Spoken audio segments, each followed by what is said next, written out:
Em nosso estudo de hoje, a lição 28 do livro Roteiro, e tem por título Sintonia. As bases de todos os serviços de intercâmbio entre desencarnados e encarnados repousam na mente. Não obstante, há possibilidade de fenômenos naturais no campo da matéria densa, levados a efeito por entidades menos evoluídas ou extremamente consagradas à caridade sacrificial. De qualquer modo, porém, é no mundo mental que se processa a gênese de todos os trabalhos da comunhão de espírito a espírito. Daí procede a necessidade de renovação idealística de estudo, de bondade operante e de fé ativa, se pretendemos conservar o contato com os espíritos de grande luz.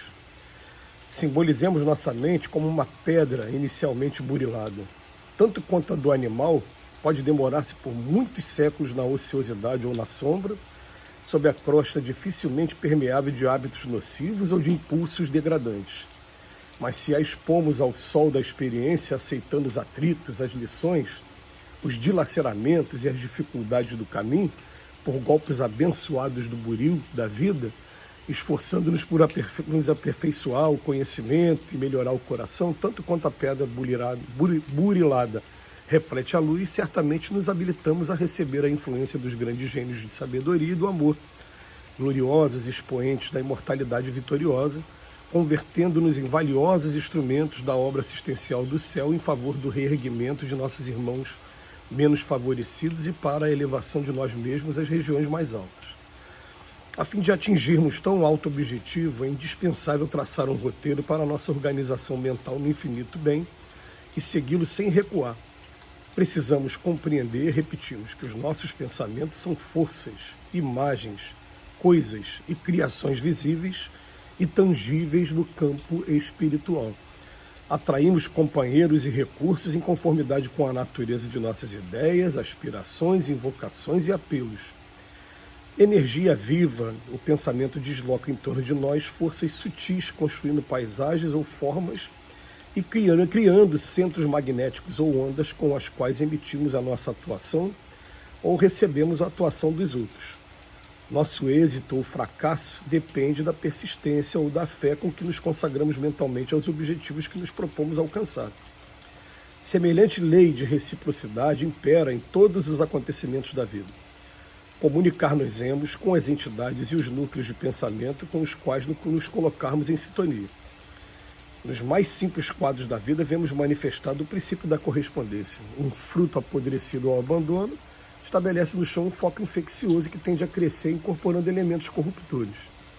Exponhamos a pequena lâmina do cristal limpa e bem cuidada à luz do dia e refletirá infinitas cintilações do sol. Andorinhas segue a beleza da primavera, corujas acompanham as trevas da noite. O mato inculto asila serpentes. A terra cultivada produz o bom grão. Na mediunidade, essas leis se expressam ativas.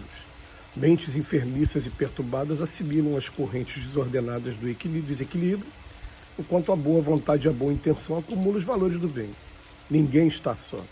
Cada criatura recebe de acordo com aquilo que dá.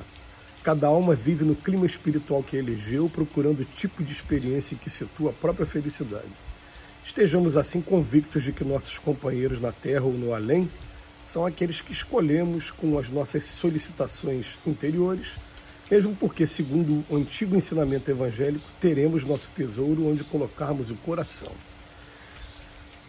Hoje Emmanuel vem falar para a gente sobre sintonia e, mais uma vez, os espíritos insistem em dizer para a gente o seguinte: toda comunicação com os espíritos repousa aqui, na mente. A gente não precisa de fenômenos extraordinários, de fenômenos, vamos dizer assim, da mediunidade ostensiva, para usar uma linguagem melhor. Ele até fala aqui para a gente, ele fala, pode até você observar alguns fenômenos mais extraordinários, vamos dizer assim, mais provocados por entidades menos evoluídas. Por quê? Porque quanto mais afinidade com a matéria, mais o espírito tem condição de mover a matéria. Mas ele fala, ou extremamente consagradas à caridade sacrificial. Então, quem vai provocar fenômeno físico aqui entre a gente? Ou os espíritos menos evoluídos, ou aqueles que estão consagrados mesmo à caridade de maneira sacrificial, ali, dedicado a alguém, aí eles vão fazer isso. De resto, não é todo mundo que consegue provocar esses fenômenos físicos, não. Mas a mediunidade mesmo, ela acontece aqui, ó, na mente. E Emmanuel chama a atenção, mais uma vez, fala que se a gente quer realmente ter evolução, nos tornarmos seres humanos melhores, e até entender como é que funciona esse processo mediúnico, a gente precisa de duas coisas. Ele fala pra gente: necessidade de renovação idealística, mudar as ideias, de estudo, estudar nós mesmos, estudar o Evangelho, estudar o nosso comportamento, e ele fala, né, e de bondade operante e fé ativa. E a gente explica uma coisa muito simples, gente. Ninguém aqui na Terra está sozinho.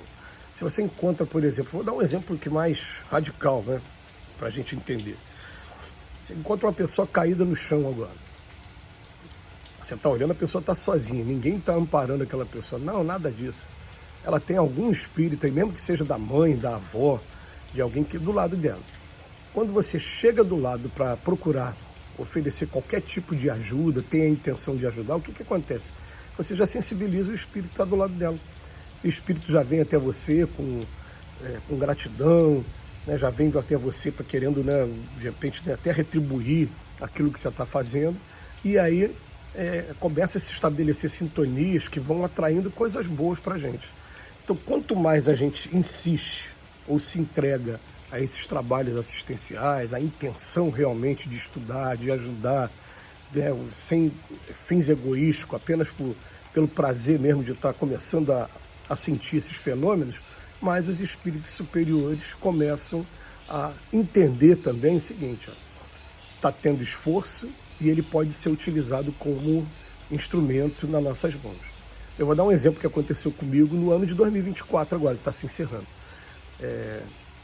Eu já estava sendo convidado para trabalhar no trabalho da desobsessão, mas adiei durante um pouco, porque eu queria aproveitar mais as quartas-feiras, que é o dia que acontece o trabalho da desobsessão. E aí disseram para a dirigente do trabalho, alguém do plano espiritual, falou: olha, a gente aproveita mais ele na divulgação do que aqui na desobsessão. E ela teve o cuidado de falar comigo: olha, os espíritos me falaram que eles aproveitam muito você para fazer palestras, fazer cursos por aí, mas se você um dia quiser realmente entrar nesse trabalho, as portas estão abertas, aí é contigo.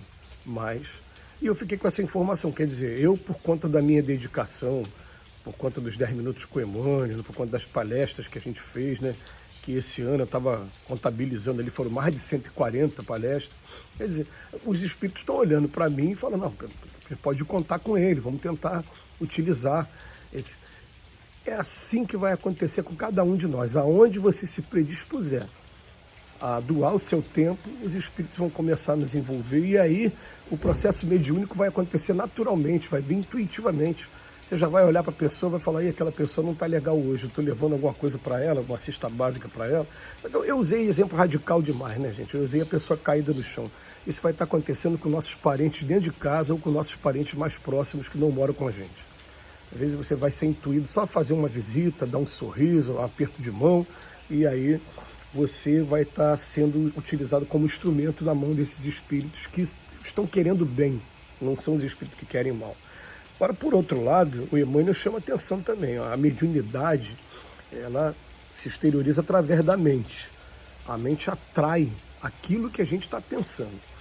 Então você vai escolher aqui dentro dos fenômenos da natureza, que o Emmanuel teve o cuidado de traduzir para a gente em exemplos, falou: eu quero ser a coruja que acompanha as trevas da noite, o mato grande, não cuidado, que esconde um monte de cobras, de serpentes, ou quero ser uma terra cultivada que produz o bom grão?